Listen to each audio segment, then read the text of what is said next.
జగన్మోహన్ రెడ్డి ఆంధ్రప్రదేశ్ ముఖ్యమంత్రి అయ్యాడు. జగన్మోహన్ రెడ్డి ఆంధ్రప్రదేశ్ ముఖ్యమంత్రి అయినాక ఎప్పుడైనా మీ మీద ఎలాంటి అటాక్ గాని, దాడి గాని జరగడం జరిగిందా? జరగలే. Hmm. To be frank I'm telling, hmm. ఎలాంటిది జరగలేదు. ఈ రెడ్లు కూడా చాలా డిఫరెంట్ కులాలు ఉన్నాయంట కదా సార్.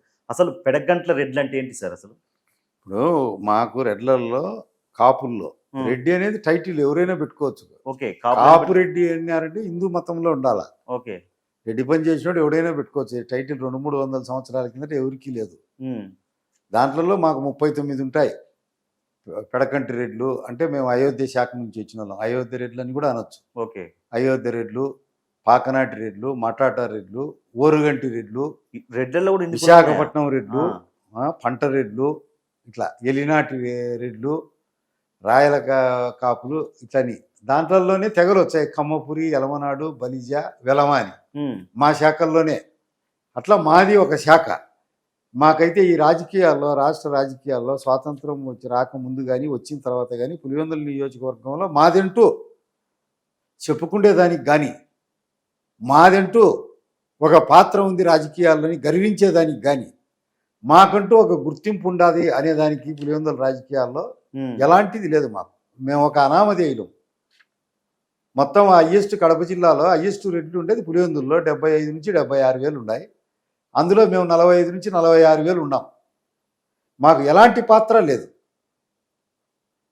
ఏ రాజకీయ పార్టీ కూడా గౌరవించి సముచితమైన స్థానం ఇవ్వడం కానీ, ఒక సీట్ ఇచ్చి నువ్వు నిలబడ్డు అనడం కానీ, ఇట్లాంటివన్నీ మా ఎంత జగన్నాథ రథానికి రథచక్రాల మాదిరి వాడుకుంటున్నాడా. కుడి నుంచి ఎడమ వరకు ఉండే అన్ని పార్టీలు ఆడ జెండా కట్టేది మేము, ఈ పక్క కానీ ఆ పక్క కానీ. రక్తం మాది. జైల్లోకి పోయేది మేము, పోలీసు వాళ్ళతో తన్నులు తినేది మేము, బూతుల కాడ సచ్చేది మేము, బూతులు నిలబడేది మేము. అది మాకు అన్యాయం జరుగుతూ ఉంది. స్టేట్ వైడ్ ఉండే ఈ రెడ్లల్లో ఎవరికైతే న్యాయం జరగలేదో వాళ్ళందరినీ కూడగట్టి ఒక శక్తిగా తయారు చేయాలని ఉండాం.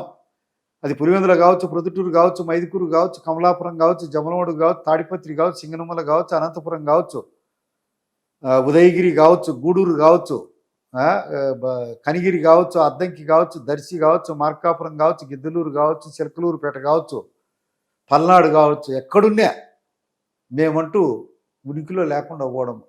ఈ స్టేట్ రెడ్లలోనే మేము అర్థం పైన ఉన్నాం. చాలా మాకు బాధ కలిగిస్తూ ఉంది. మా వాళ్ళకందరికీ వేదికల ద్వారాను పర్సనల్గాను చెప్తాడా. ఒకరిని మేము దూషించడంలే, ఒకరికి సీట్లు ఇచ్చినా మేము ఆనందంగా చేశాం. మేమే కదం దొక్కాం, మేమే మర్డర్లు అయ్యాం, మేమే బూతుల కాడ ఉన్నాం, ఓట్లు మెజార్టీ సాధించాం, గెలిపించాం, ఉనికి లేని చాట కూడా పోరాడాం అనేది మాకు తీరని బాధ ఉంది. మేము మీ ద్వారా తెలియజేసుకుంటున్నాం. సార్, చంద్రబాబు నాయుడు గారితో మీ రిలేషన్షిప్ ఎలా ఉంటుంది సార్? పార్టీ నుంచి మాకు ఎలాంటి సహాయ సహకారాలు లభించలే. వ్యక్తిగతంగా చంద్రబాబు గారు మామూలు ఆల్రెడీగా నాకు అప్పుడు గన్మెన్లు ఉండేటి 2+2. నన్ను నరికిన తర్వాత 4. నా తమ్మునికి 1+ ఉండేది. ఆ గన్మెన్లు కూడా రాజశేఖర రెడ్డి పుణ్యమాని, జగన్ పుణ్యమాని లేవు.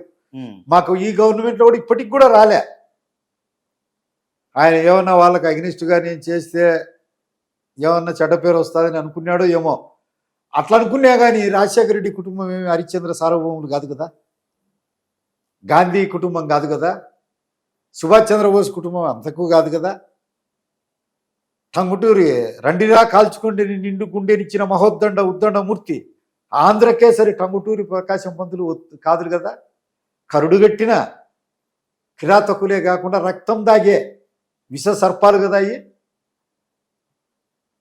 నరుకుతా చంపుతా ఉంటే నరికించుకోవాలనా?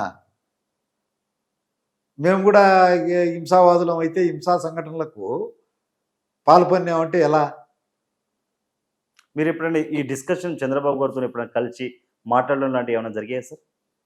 చెప్పాము, ఆయన నోటీసు తీసుకుపోయాం, చూచాం, పరిశీలించాం అన్నాడు. మరి చూచాం, మేము ఏమన్నా భూమిలో కలిసిపోయే లోపలైనా ఏమన్నా మంచి చేస్తాడేమో చూద్దామని ఒక ఆశాభావన. అయినా ఆయన తండ్రి వంటివాడు, ఆయనకు అన్ని విషయాలు తెలుసు, ఆయనకు సర్వము తెలుసు. ఆయనకంటే మమ్మల్ని గురించి తెలిసినోడు ఎవరూ లేరు. ఎందుకంటే మీరు అక్కడ తెలుగుదేశం పార్టీని నిలబెట్టారు. ఆ రోజుల్లో మీరు తెలుగుదేశం పార్టీకి సపోర్ట్ చేశారు కాబట్టి మీ తమ్ముడిని కోల్పోయారు, మీ మీద దాడి జరగడం జరిగింది. మళ్ళా కూడా తర్వాత కూడా నియోజకవర్గం అంతా కలయి తిరిగి రేయింబవళ్ళు అహోరాత్రులు పనిచేసి కార్యకర్తలను తయారు చేసి తెలుగుదేశం పార్టీని జెండా నిర్మించినాం పార్టీని. అది ఏమీ మాకు సముచితమైన గౌరవం లభిస్తుందని అనుకుంటున్నాడా? జగన్మోహన్ రెడ్డి అటు తల్లికి దూరమయ్యాడు, ఇటు చెల్లికి దూరమయ్యారు. అసలు ఏంటి జగన్మోహన్ రెడ్డి క్యారెక్టర్ ఎలా ఉంటుంది? అతను ఒక సైకో అంటున్నారు. వాళ్ళ నాయన తర్వాత వాళ్ళ నాయనమ్మ పాలు తాగి ఎంగిలి పాలు తాగి పుట్టినాడు వివేకానంద రెడ్డి. రక్త సంబంధికులు. అటువంటి రక్త సంబంధికునే వృద్ధాప్యంలో నీళ్లు పోయకుండా ముసినొప్పున దొమ్మల మీద తన్నిచ్చి వృసనాలు ఇంతలా అయ్యేట్టుగా చేసి పిడిగుద్దులు గుద్ది గొడ్డలితో నరికి చిత్రవద చేసి నీళ్లు పోయకుండా చంపినాడు. తల్లేంది చెల్లేంది. ఇప్పుడు బాబాయ్ వాళ్ళు వివేకానంద రెడ్డి కూతురు షర్మిల విజయమ్మ ఎందుకో దగ్గరికి పోకుండా దూరం హైదరాబాద్లో ఉన్నారు కాబట్టి సరిపోయింది. వాళ్ళు కూడా భస్మీ పట్టణమై ఇయాలకు ఎముకలు కూడా ఇరిగి కుళ్ళిపోయి శవాలు అయిపోయిండ్రు. తల్లి పిల్ల అదేనేదంతా ఏం లేదు, పాపం పుణ్యం అనేది ఫినిష్ అయిపోతారు. అంటే ఇప్పుడు చేతిలో ఒక రకంగా బాబాయ్ని చంపించింది జగన్మోహన్ రెడ్డి అంటారా? ఒక రకంగా ఏది డైరెక్షన్ వచ్చిందే వైఎస్ భారతి జగన్ నుంచి. వీళ్ళకంతా లేదు, అంత గుండె బలం లేదు, అంత హింసాత్మక సంఘటనలకు పాల్పోయినట్టు వాళ్ళ అబ్బగారి కానీ వాళ్ళ నాయనగారి కాలంలో కానీ ఇళ్ళ కాలంలో కానీ ఇప్పుడుండే ఎంపీ వాళ్ళ కాలంలో కానీ ఎక్కడా లేదు. వాళ్ళ ప్రోద్బలం వాళ్ళ మ్యాండేట్తో చంపిన వాళ్ళే. అవినాష్ రెడ్డి వాళ్ళు చెప్పింటే చేయాల్సి వచ్చింది వీళ్ళు వికృతంగా ఆ వయసులో. సార్ మీరు ఎందుకంటే 3 తరాలను చూశారు కాబట్టి రాజారెడ్డి, రాజశేఖర రెడ్డి, జగన్మోహన్ రెడ్డి వీళ్ళ ముగ్గురులో డేంజర్ ఎవరు అంటారు? అందరూ డేంజరే. అందరూ డేంజరే. అందరు నరంతకులు అంటారు. ఇప్పుడు త్రాచుపాము మంచిదా విషసర్పం మంచిదా అంటే ఏం చెప్తాం? 2 డేంజరే. డాగరు కుక్కలను 2 తెచ్చి యాది మంచిది అంటే 2 దాంట్లో నుంచి ఏం చెప్పగలం? చెప్పలేం. అలా 2 డేంజరే. సార్ ఏదైతే తెలుగుదేశం పార్టీ మహానాడు సభని కడపలో పెట్టారు, ఇది కావాలనే పెట్టారని చెప్పి వైసీపీ వాళ్ళు ఆరోపిస్తున్నారు. దీన్ని ఎలా చూడొచ్చు? రాంగ్ అది. మా జిల్లాకు ఎప్పుడూ అవకాశం రాలే. కడప జిల్లాకు పార్టీ పుట్టి 43 సంవత్సరాల వయసు అయింది, రాలే. ఆ క్రమంలో మా పార్టీ పెద్దలంతా కోరినారు, కడప జిల్లాకు వచ్చింది. దాని 3 రోజులు రంగరంగ వైభవంగా జరిగింది. అసంఖ్యాకంగా కార్యకర్తలు వచ్చినారు. మాకు పెద్దల బోధనలన్నీ అమిత శ్రద్ధతో విన్నారు, వాటినన్నీ మననం చేసుకున్నారు. మా పార్టీ నియమావళినంతా కంటతా నేర్చుకున్నారు ఆ ఉపన్యాసాల ద్వారా. 3వ రోజు 29వ రోజు కన్నీ విని ఏనుగు జనం ఇసుకేచ్చే నేల రాలదు, లక్షలాది జనం వచ్చినారు. వీళ్ళు ఏమనేవాళ్ళు?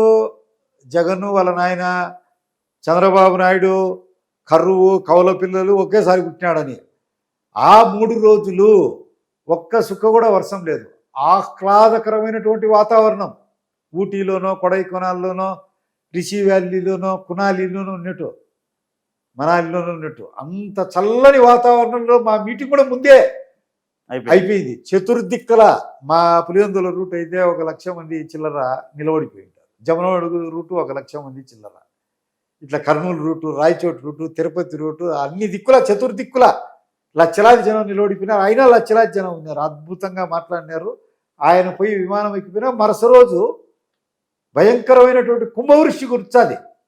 ఆ 3 రోజులు మాత్రం రాలే వర్షం, అస్సలు చుక్క లేదు. చల్లంగా ఇప్పుడు ఇట్లా ఉంది కదా, ఇక్కడ ఏసీ వేసుకుంటే ఎంత చల్లంగా ఆహ్లాదకరంగా ఉంటుందో ఆ విధంగా ఉన్నది.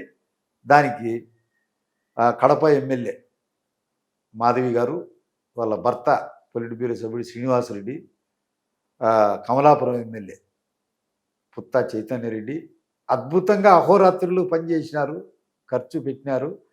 ప్రతి లీడరు కష్టపడినారు, ప్రతి కార్యకర్త అహోరాత్రులు కష్టపడినారు. జనాన్ని సమీకరించడం అయితేనేమి, ఆడ ఏర్పాట్లు అయితేనేమి, ఆ మీటింగ్కు పోవడం అయితేనేమి, ఆ భూమి సదును చేయడం అయితే అద్భుతంగా చేసినారు.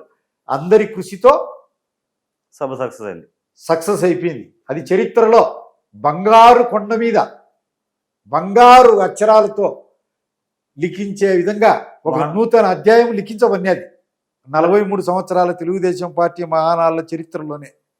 మరి వైసీపీ వాళ్ళు మాత్రం కనీసం అక్కడికి వచ్చిన కార్యకర్తలకు భోజనాలు కూడా పెట్టలే అని చెప్పి మాట్లాడుతున్నారు. అద్భుతమైన భోజనాలు పెట్టినారు. ఉమ్, వాళ్లకు మాకు సరిపోదు. ఉమ్, ఒక యుద్ధానికి పోతా ఉంటాం, ఒక పెళ్లి పెత్తనానికి పోతా ఉంటాం. శుభం కోరాలంటే మనకు శత్రువుని అడిగితే